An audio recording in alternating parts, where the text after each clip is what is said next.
Although everyday language is often imprecise, it can provide convenient labels for the concepts that are difficult to define more rigorously. This is the case with the labels for the hedonically important stimuli every individual continually encounters. Everyone knows that some stimuli are pleasant or satisfying. हम बात कर रहे हैं हेडिडोनिकली important stimulise की. कुछ stimuli satisfying होते हैं, pleasant, Thorndike के टर्म्स में कुछ अनप्लेजेंट और एवर्सिव होते हैं. Since everyone is familiar with terms like reward and punishment, it seems that people know that these two types of stimuli can have different effects on our behavior. Rewards और punishment दोनों के ही हमारे behavior पे अलग अलग effect होते हैं. However, because the term pleasant and unpleasant are based on our introspection, psychologists have struggled to find an objective way to define these. So here we will discuss, we can get that Thorndike ने actually pleasant stimuli बोला कि वो stimulus है जो organism seek करता है to attain and preserve, and unpleasant is the one that organism seeks to avoid और terminate. इससे पहले के चैप्टर में हमने पॉजिटिव रीइंफोर्समेंट के बारे में पढ़ा, जो कि that is followed by a pleasant stimulus. Skinner ने ये नोट किया कि positive reinforcement is the only one of 4 possible contingencies between a behaviour. उसके अलावा भी 3 और पॉसिबिलिटीज़ हैं, जो है negative reinforcement, positive punishment and negative punishment. तो हम ये दोनों ही क्लासेस ऑफ स्टिमुलाई हम देख सकते हैं कि प्लेजेंट अनप्लेजेंट है. Each type of stimulus can either be presented और रिमूव्ड. एडिशन हो सकता है, उसको रिमूव किया जा सकता है. Since we already examine the procedure of positive reinforcement, let's begin with negative reinforcement this time. Negative reinforcement होता है the occurrence of a certain behavior is followed by an unpleasant stimulus. कि एक behavior के बाद unpleasant stimulus आएगा. एक example इसका है negative reinforcement, जिसमें एक individual जैसे एस्पिरिन लेता है so that उसका headache ख़त्म हो. इस चीज़ को आप escape बोलते हैं. escape जो है एस्केप अवॉइडेंस रिस्पॉन्स में हम रिमूव करते हैं, एस्केप कर जाते हैं एक अनप्लेजेंट स्टिमुलाई से by performing some behaviour. Negative reinforcement में एक और टर्म है जिसको बोलते हैं अवॉइडेंस, जिसमें हम रिस्पॉन्स कोई भी ऐसा करते हैं जो प्रिवेंट करता है एक अनप्लेजेंट स्टिमुलस को from occurring at the first place. For example the behaviour of paying income tax.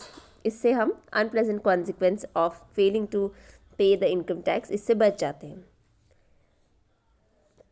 It has been conclusively shown that both positive and negative reinforcement act to strengthen or increase the likelihood of behavior involved. Positive हो चाहे negative reinforcement हो, दोनों ही strengthen करती है, increase करती हैं एक behavior की likelihood को.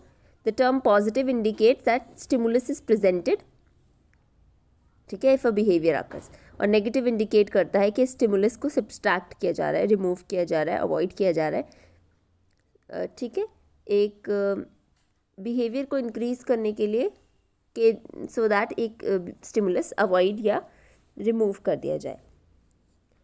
ठीक है, इसी तरह से पनिशमेंट होती है. पनिशमेंट में बिहेवियर जो अनप्लेजेंट बिहेवियर है उसको कम करने के लिए, अनप्लेजेंट स्टिमुलस को कम करने के लिए हम पनिशमेंट प्रोवाइड करते हैं. A stimulus is presented which we may call positive punishment, जिसमें हम कोई एक अनप्लेजेंट स्टिमुलस प्रेजेंट करते हैं उस बिहेवियर करता को, ठीक है, सब्जेक्ट को. जैसे slapping the child for not slapping, yelling over the child, और like for doing something very hazardous. Okay, negative punishment होता है इन विच प्लेजेंट स्टिमुलस को रिमूव कर दिया जाता है. फॉर एग्जाम्पल फ़ोन ले लेना पेरेंट्स के द्वारा बच्चे के अनडिज़ायरेबल बिहेवियर शो करने पे. इसके बाद हम ये कहा गया कुछ साइकोलॉजिस्ट के द्वारा कि पनिशमेंट जो है वो ऑपोजिट होता है of positive reinforcement from a procedural standpoint. ठीक है, they do not necessarily mean that it has been opposite effect on. Procedurally punishment opposite है रीइंफोर्समेंट के, ठीक है, बट इट डजंट मीन्स कि it has opposite effect on behaviour. लेकिन कुछ psychologist कहते हैं कि प्रोसीजरली भी और बिहेवियरली भी पनिशमेंट ऑपोजिट है पॉजिटिव रीइंफोर्समेंट के. ठीक है, others have concluded that punishment is not effective form of behavioural control. कुछ साइकोलॉजिस्ट ये भी कहते हैं कि पनिशमेंट एक इफ़ेक्टिव वे नहीं है बिहेवियरल कंट्रोल का. सो विल कंसिडर एविडेंसेस देखेंगे हम through out this chapter.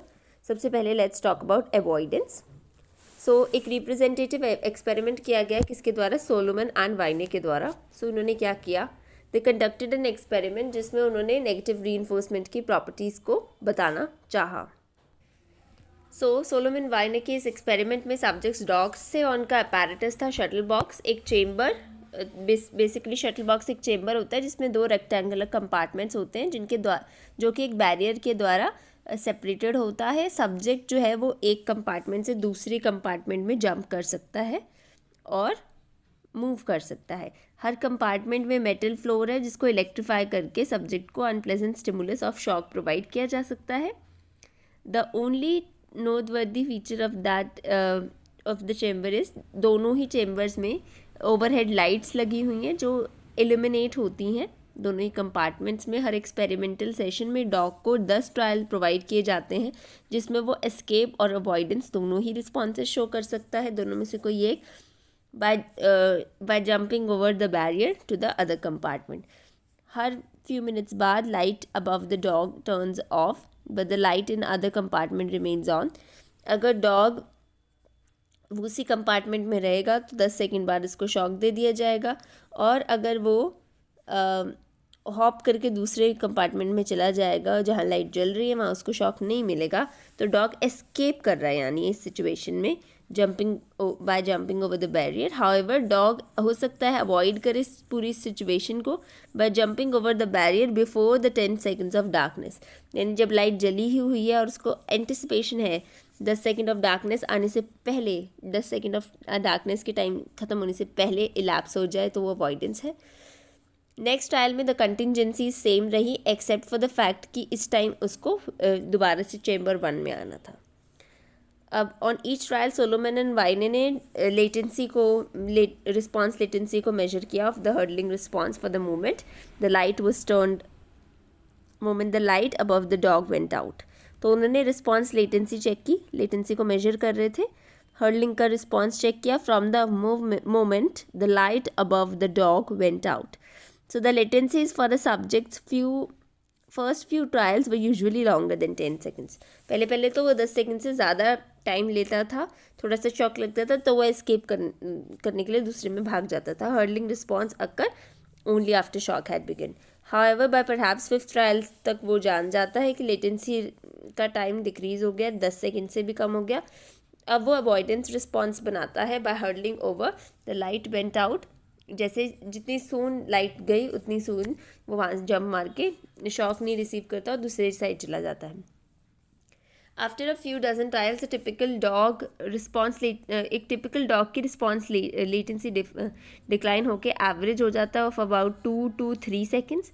They might be consistency हो सकती है यहाँ पर less than 10 seconds, several sessions के लिए चलती रहेगी ये कंसिस्टेंसी. इनफैक्ट सोलोमन वाइने ने ये पता किया दैट कई डॉग्स को अगली बार कभी भी उनको शॉक उन्होंने लिया ही नहीं. ऑल सब्सिक्वेंट लेटेंसीज जो उनकी रहीं वो 10 सेकेंड से कम ही रहीं. सो रिजल्ट्स ये बताते हैं कि एक क्वेश्चन निकल के आता है यहाँ से जिसको हम कहते हैं अवॉइडेंस पैराडॉक्स, जो कहता है कि non occurrence of event, how can the non occurrence of event और a shock serve as a रीइंफोर्सर. कि नॉन अकरेंस एक शॉक की ना होने पर, उसकी नॉन अकरेंस पर कैसे एक ये how it comes to be how it becomes a reinforcer for the avoidance response. Non occurrence of event कैसे एक रीइंफोर्सर बन जाता है अवॉइडेंस रिस्पॉन्स के लिए. यहाँ नोट वर्दी बात यह है कि escape responses pose no problem for a reinforcement analysis. कि जो एस्केप रिस्पॉन्स है उसके कारण बिल्कुल भी कोई प्रॉब्लम नहीं आती for a reinforcement analysis, because here the response produces a change in a hedonically important stimuli. क्यों? क्योंकि रिस्पॉन्स जो है एस्केप रिस्पॉन्स में तो उसको शॉक लगा है ना, तो वहाँ तो नॉन अकरेंस ऑफ इवेंट नहीं है, वहाँ तो थोड़ा सा इवेंट हुआ है, थोड़ा सा शॉक लगा तब वो भागा उस साइड, है ना. So the presence of shock changes to absence of shock when escape response is made. On the other hand, consider करें एक ऐसे ट्रायल में जिसमें सोलोमन एंड वाइने के डॉग ने 5 सेकेंड हुए अभी लाइट टर्न ऑफ हुए और पहले ही जंप मार के वहाँ चला गया, अवॉइडेंस रिस्पॉन्स शो कर दिया. तो कोई शॉक यहाँ पर उसको नहीं मिला, है ना पहले ना बाद में। सो ये अर्ली अवॉइडेंस जो है ये कुछ ऐसे ही मतलब शॉकिंग लगी उनको। This was something that was bothering the researchers. It was a puzzle about which motivated them to develop a theory called two-factor theory. Maurer ने ये two-factor theory बनाई. Maurer ने two-factor theory बनाई जिसमें दो फैक्टर्स हैं क्या, क्लासिकल और ऑपरेंट कंडीशनिंग. सो इस थियोरी के according both of this processes are necessary for avoidance response to occur. The proposed role of each of these factors is illustrated by referring to Solomon-Wein's experiment. One unconditioned response to fear is shock. So UCR क्या है, shock. UCR is fear और US is shock. shock की तरफ fear response. तो ये काफ़ी important response है, critical role play कर रहा है. क्लासिकल कंडीशनिंग के थ्रू हम फेयर रिस्पॉन्स सिखा रहे हैं, ट्रांसफ़र कर रहे हैं यूएस शॉक से CS तक, है ना, टू सम CS. एक CS हम प्रोवाइड करते हैं, एक स्टिमुलस जो प्रिसीड करता है उस शॉक को, जो थी हमारी लाइट. सोलोमन वाइने के एक्सपेरिमेंट में हमने 10 सेकेंड ऑफ डार्कनेस को ऐसा CS लेके चले हम, है ना. CS is 10 seconds of darkness जो प्रिसीड कर रही थी शॉक को. आफ्टर अ फ्यू रिस्पॉन्सेस, कुछ रिस्पॉन्सेस के बाद सब्जेक्ट प्रिज्यूमेबली रिस्पॉन्ड करता है उस डार्कनेस को फियर के साथ, कि डार्कनेस के दौरान ही उसको फियर रिस्पॉन्स को शो कर रहा है, ठीक है, उसको डर लगने लग जाता है डार्कनेस होते ही. Now this conditioning of a fear response to an initially neutral stimulus, जो कंडीशनिंग हुई है, एक fear response सीखा है उसने इनिशियली न्यूट्रल स्टिमुलस के साथ, ये पहला प्रोसेस हो गया. माउरर ने रीज़न किया कि besides being a response fear has various stimulus properties as well. fear के साथ और प्रॉपर्टीज़ भी जुड़ी हैं, जैसे हार्ट रेट बढ़ जाना, ब्रीदिंग बढ़ जाना, विसरल रिस्पॉन्सेज हैं, ठीक है. और fear response in itself is also unpleasant, right? Sensations जो भी होती हैं फियर के साथ एकम्पनी करती हैं वो सारी अनप्लेजेंट होती हैं. सो इट देयरफॉर फॉलोज कि यहाँ नेगेटिव रीइंफोर्समेंट है, ठीक है. नेगेटिव रीइंफोर्समेंट कैसे हैं अब हम वो देखते हैं. Reduction in fear can serve as a reinforcer. अब जैसे ही वो फियर कम होगा तो ये एक रीइंफोर्सर बन के आएगा for any response that follows it, है ना, किसी भी उस रिस्पॉन्स के लिए जो उसको फॉलो करता है. माउरर ने इसको अवॉइडेंस रिस्पॉन्स कहा है. उन्होंने कहा ये अवॉइडेंस रिस्पॉन्स रीइंफोर्स कैसे हो रहा है, but the reduction in fear, वो कम ही आना वो फियर में, that accompanies the removal of eliciting CS, ठीक है. जैसे ही वो CS दूर भागता है, वो डॉगी मतलब खुश है अब, क्योंकि CS दूर है, इसका मतलब CS के साथ US आएगा, तो CS नहीं आए, अभी CS दूर है तो US तो आएगा ही नहीं. सो in Solomon and Wine experiment, subject could escape from dark compartment to illuminated compartment by jumping over the barrier. This operant conditioning component of two-factor theory is reinforcement of an avoidance response. यहाँ avoidance response की negative reinforcement हो रही है, reduction है fear में, and that occurs when the CS, the darkness is an example, is terminated. ठीक है, तो negative reinforcement कब हो रही है, जब वो CS terminate हो रहा है.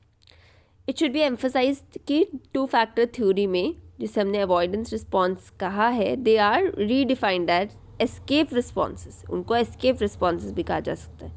The reinforcer for an avoidance response is supposedly not the avoidance of the shock but rather escape from a fear eliciting CS. ना केवल अवॉइडेंस ऑफ शॉक है, बट यहाँ पर एक रीइंफोर्सर क्या है, एक रीइंफोर्सर ये भी है कि एस्केप, CS से एस्केप होना, ठीक है. CS escape is also a reinforcer, तो ये एस्केप रिस्पॉन्स भी है. Now this theoretical maneuver is two factor theory's solution to avoidance paradox. तो ये थ्योरेटिकल एक्सप्लेनेशन दी गई. If the theory is correct, we no longer have to wonder how non occurrence of events such as the shock can reinforce a behaviour. So removal of the fear evoking CS, कि वो CS के remove होने की वजह से observable change है stimulus environment में, that certainly might act as a negative reinforcer. CS के रिमूव होते ही एक चेंज है इन्वायरमेंटल सिचुएशन में, और ये एक तरह से एक और रीइंफोर्सर है, नेगेटिव रीइंफोर्सर है. सो टू फैक्टर थ्योरी के according termination of the signal or the CS for shock in avoidance behavior has same status as termination of the shock in the escape behavior. उसका सेम क्लासिकली कंडीशनड है, तो उसका same effect है जैसे shock के जाने पे होता है. Both are actual changes in stimulation that can serve as re. दोनों ही एक्चुअल चेंजेस हैं जो कि री बन के आते हैं. We will now talk about the evidence that supports two-factor theory. So, since the role of fear eliciting CS is so crucial in two-factor theory, it's not surprising that many experiments have investigated how CS can influence the avoidance behavior. अब research की गई इस पे, तो ये देखा गया, एक एक्सपेरिमेंट किया किसने, रिस्कॉर्ला एंड लोरोडो के द्वारा, and it involved creating a fear eliciting CS in one context. पहले तो एक सिचुएशन, एक कॉन्टेक्स्ट में एक फियर एलिसिटिंग CS क्रिएट किया जाएगा और फिर उसके इफ़ेक्ट्स को ऑब्जर्व किया जाएगा when it is presented during a different situation. ठीक है, एक CS को लर्निंग करवाई जाएगी एक सिचुएशन में और फिर उसको देखा जाएगा कि उसका क्या इफेक्ट है in a different situation, right. Where an animal is already making an avoidance response, जहाँ एनिमल ऑलरेडी एक अवॉइडेंस रिस्पॉन्स कर रहा होगा. चलिए देखते हैं क्या experiment. For example, Rescorla and LoLordo first trained dog को शटल बॉक्स में उन्होंने ट्रेन किया.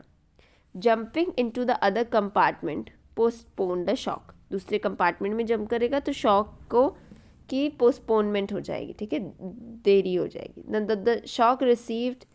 The dog received conditioning trials, जिसमें एक टोन को पेयर किया गया था शॉक से. Dog were returned to the avoidance task and occasionally the tone was presented. फिर उनको अवॉइडेंस टास्क में दोबारा लेकर आए और ओकेजनली टोन प्रेजेंट की गई. Now Rescorla and LoLordo found that whatever the tone came in, जब भी वो टोन आई, whenever the dog dramatically increase his rate of jumping over the bar, तो वो जंप करने लगा over the bar. Now this shows that एक stimulus जो है, जो कि स्पेसिफिकली ट्रेन किया गया है CS के साथ for fear, it can specifically amplify the ongoing avoidance behaviour. तो ये बड़ा सिंपल था. पहले रिस्कॉर्ला लोरोडो ने शटल बॉक्स में ट्रेनिंग कराई उसको, नीचे से शॉक दे रहे, ऊपर से उसको जंप करना था from one compartment to other to avoid that shock. दूसरी बार उन्होंने टोन को पेयर किया शॉक के साथ, क्लासिकल कंडीशनिंग कराई. डॉग को फिर दोबारा से फाइनली लेके आए अवॉइडेंस टास्क में और ओकेजनली कभी कभी टोन प्रेजेंट किए जाते. अब रिजल्ट्स क्या देखे कि ड्रामेटिकली उसके रेट ऑफ जंपिंग इंक्रीज हुआ जब भी टोन भी आ रही थी बीच में occasionally. This result show that stimulus that is specifically trained with the CS, कोई भी स्टिमुलस जिस CS के साथ ट्रेन किया गया है, जो फियर एलिसिट करता है, it can amplify the animals ongoing avoidance behavior. Now, conversely, several studies have demonstrated that a stimulus that is trained as a conditioned inhibitor for a shock depresses the avoidance response. तो अगर inhibition conditioning कराई गई है shock के साथ, तो वो क्या करेगा, अवॉइडेंस होगा ऐसे रिस्पॉन्स में. फॉर इंस्टेंस, रिस्कॉर्ला लोरोडो ने ये पाया कि presentation of a CS also decreases the rate at which dog jump. जैसे अगर a CS for fear is sometimes called as a safety signal because its presentation is correlated with absence of shock. जब CS is not followed by a reinforcer or a shock or something like, तो वहाँ आप sometimes उस CS को क्या consider करते हो, the CS for fear is sometimes called a safety signal. ठीक है, वो जो फियर रिस्पॉन्स है वो अपने आप में क्या है, एक सेफ्टी सिग्नल है, बिकॉज उसकी प्रेजेंस जो है वो कोरिलेटेड है विद एब्सेंस ऑफ शॉक. ठीक है. Wiseman and Littner have showed that animals in an avoiding situation will work to obtain such a safety signals, even though this stimulus has no effect in an avoidance task.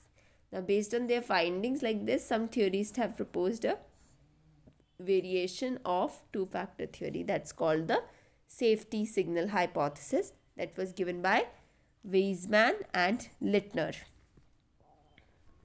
So safety signal hypothesis के according any stimulus that follows a response is a typical avoidant task.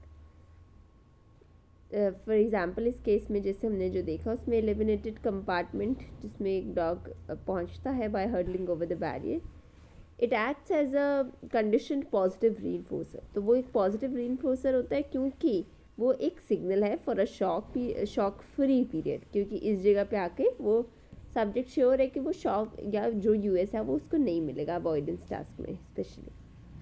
Now यहाँ note करने वाली बात ये है कि operant conditioning component जो traditional है टू फैक्टर थ्योरी में, वो ये कहता है कि negative reinforcement is removal of fear eliciting CS. Fear वाला सीएस जो है उसका रिमूव होने से in the safety signal hypothesis is a positive reinforcement हो गई है ना. प्रेजेंटेशन ऑफ सेफ्टी सिग्नल आना एक तरह से पॉजिटिव वो है, फियर भी रिमूव हो रहा है, तो सीएस अपने आप में एक सेफ्टी और पॉजिटिव रीइंफोर्समेंट लेकर आ रहा है. एक ऐसी सिमिलर थियोरी डेनी ने दी है, Denny's relaxation theory, which says that एक पीरियड ऑफ रिलैक्सेशन भी फॉलो करता है अवॉइडेंस रिस्पॉन्स को, that is a positive reinforcer. ठीक है, जो वो रिलैक्सेशन का पीरियड आता है after an avoidance response has been made, that is a positive reinforcer. So अब इन दोनों में सिमिलैरिटीज़ क्या हैं? जो भी थियरीज अभी तक हमने पढ़ी हैं इनमें स्ट्रेस था on the importance of the condition fear, right. All of them assume that classical conditioning और ओपरेंट कंडीशनिंग जो है इन दोनों का ही एक रोल है in avoidance behaviour, right. So importance of importance of the conditioned fear के इम्पॉर्टेंस को दर्शाया गया है. कंडीशन क्लासिकल और ओपरेंट दोनों ही कंडीशन को इम्पॉर्टेंट माना गया है अवॉइडेंस बिहेवियर में. Other experiment supporting the two factor theory ये कहते हैं कि द सिग्नल फॉर शॉक, जो वो सिग्नल है शॉक का, the CS in a typical avoidance situation indeed develops aversive properties. यानी CS के साथ एवर्जन जुड़ी हैं, कुछ प्रॉपर्टीज़ जुड़ी हैं जो एनिमल लर्न करता है. That animal can learn a new response when the only consequence of that response is removal of that signal. जैसे एक एक्सपेरिमेंट मिलर के द्वारा किया गया था जिसमें अटेम्प्ट किया गया था to develop a white compartment into an aversive stimulus. Rat को शॉक प्रोवाइड किया गया था while they were in chamber, तो वो जो वाइट कंपार्टमेंट है उसकी तरफ ही एवर्जन डेवलप होनी थी. Now from this point on no further shocks were presented, but Miller found that rat ने learn करा एक new response of turning a wheel when this response opened the door and allowed the rat to escape from the white chamber. rat को एक नया response learn हो गया of turning the wheel when उस response की वजह से एक door open होता था जो फिर rat उस chamber से escape कर सकता था. नेक्स्ट फेज में wheel turning has no longer an effective response, so instead subject could escape from white chamber by pressing lever. Eventually Miller के सब्जेक्ट्स ने ये भी लर्न करना सीख लिया. रैट्स ने नए रिस्पॉन्स को ट्रायल एंड एरर से सीखा. whatever response produced the opportunity to escape from the white chamber, it eventually increased in frequency. वो कोई भी रिस्पॉन्स हो, चाहे वो लीवर प्रेसिंग हो, चाहे वो टर्निंग द व्हील हो, ये इसकी फ्रिक्वेंसी हर बार बढ़ती गई. So there is a parallel between Miller's result and Thorndike के एक्सपेरिमेंट, जहाँ पर फूड को यूज़ किया गया था यहाँ पर, लेकिन यहाँ पर उस चेम्बर को ये वर्जन स्टिमुलस बनाया. The only consequence of response was the chance to escape from the white chamber. Since the appropriate response increases, this is the definition. This explained negative reinforcement, right?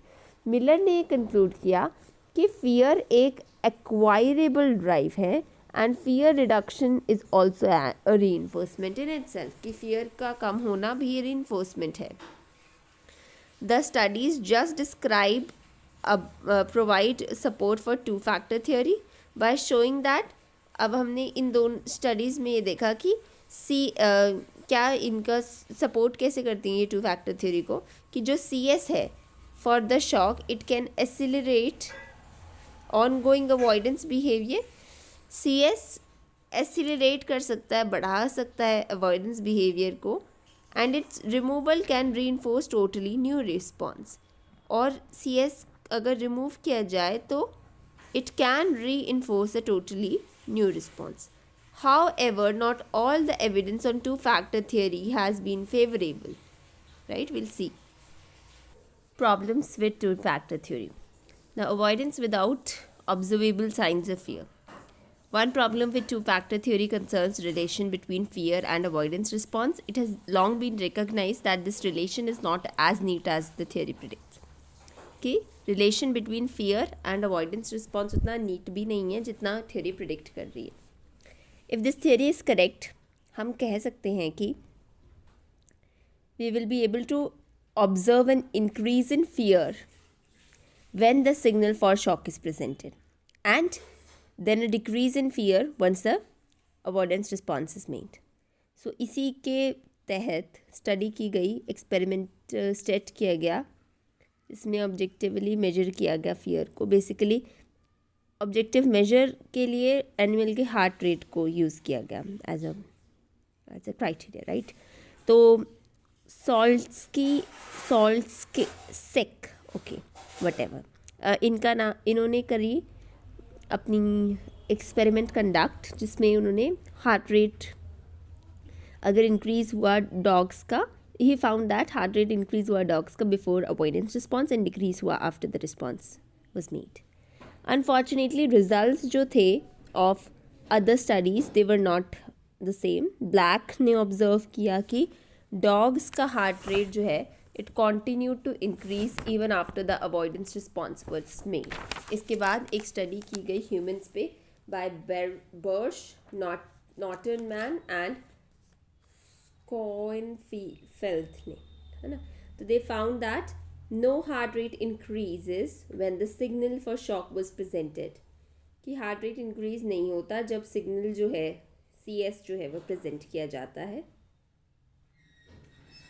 To a well practice subjects पे जब किया जाता है तो heart rate increase नहीं होता.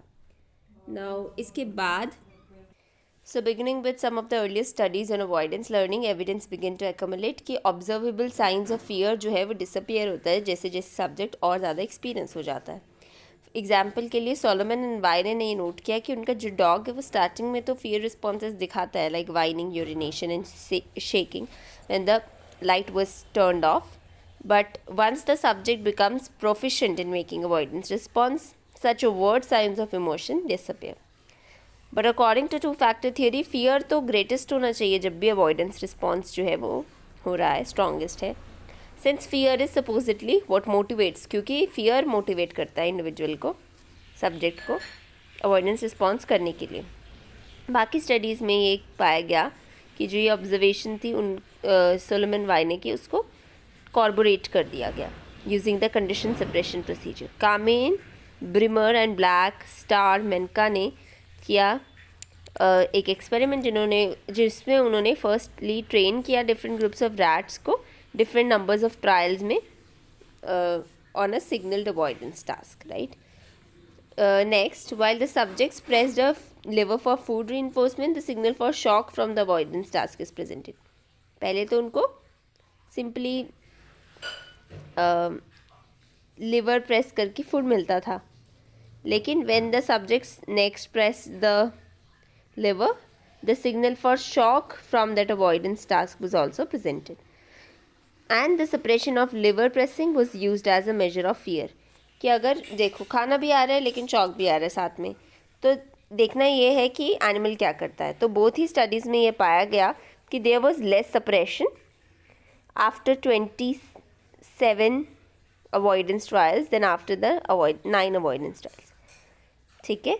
सो of course two factor जो theory है वो प्रिडिक्ट करती है कि फियर जो है वो ग्रेटर होना चाहिए. इन जनरल जो कोरिलेशन है between observable science of fear and avoidance response it's not that impressive.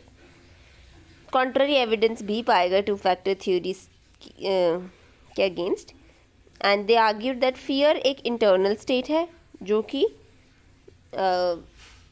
जो मेजर नहीं की जा सकती, जो वेल कोरिलेट भी नहीं की जा सकती with things like heart rate या condition suppression. However, the concept of fear is not predictably related to objective measure. The possible role of fear in avoidance responding becomes impossible to test. तो fear को हम test नहीं कर सकते. It's something that is quite impossible to test. ठीक है.